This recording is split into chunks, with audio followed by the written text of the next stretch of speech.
আজকে রান্না হবে বরবটি আলুর চচ্চড়ি। এগুলো বরবটি তো বলে। তো এই দেখো বরবটিগুলো কাটা হয়ে গেছে কি সুন্দর করে। এই যে এখানে আলুটা কাটা হচ্ছে।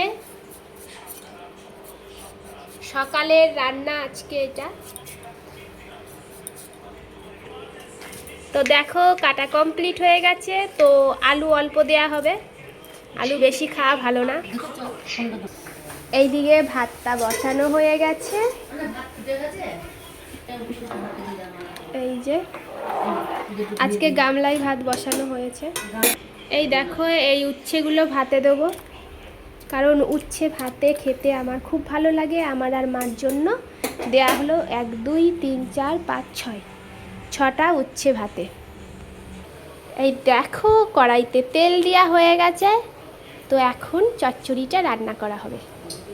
তো কালকে এটাতে আমি চাউমিন করেছিলাম সকালে, কালকে না, তাই ওই কড়াইটাতেই আজকে এই চচ্চড়িটা করা হবে। ঢেকে রাখা হয়েছিল। এই দেখো এখানে বরবটি আলুগুলো ধোয়া হয়ে গেছে। কড়াইতে জিরে ফোড়ন দেওয়া হয়ে গেছে।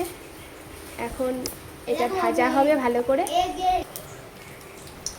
দেখো কত লঙ্কা ছাড়াচ্ছে আমার মা। এই লঙ্কাগুলো খেয়ে আজকে আমাদের পেট জ্বলে যাবে। তাই ভাত বসিয়েছি উচ্ছে ভাতে, আর বরবটি দিয়ে আলু দিয়ে একটু চচ্চড়ি।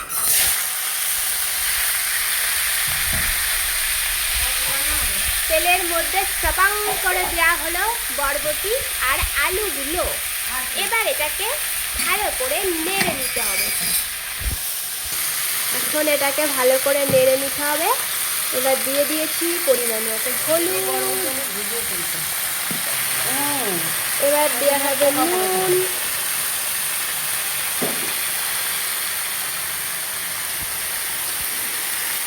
দিয়ে এবার ভালো করে নেড়ে নেব।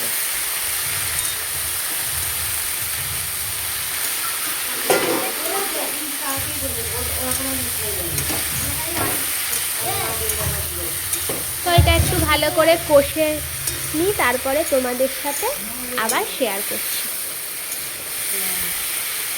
রান্না করতে করতে গল্প করছে দেখো আমার মা। এত গল্প কিসের আপনার? এত গল্প কিসের? এত গল্প কিসের আপনার? গল্প কিসের? বলে আসে না। এই দেখো কত সুন্দর ভাজা হয়ে গেছে। তো এই ভাজা দিয়েই টেস্ট খাওয়া যায় ভালো, দারুণ লাগে, টেস্ট লাগে। কিন্তু আজকে এটা চচ্চড়ি হবে।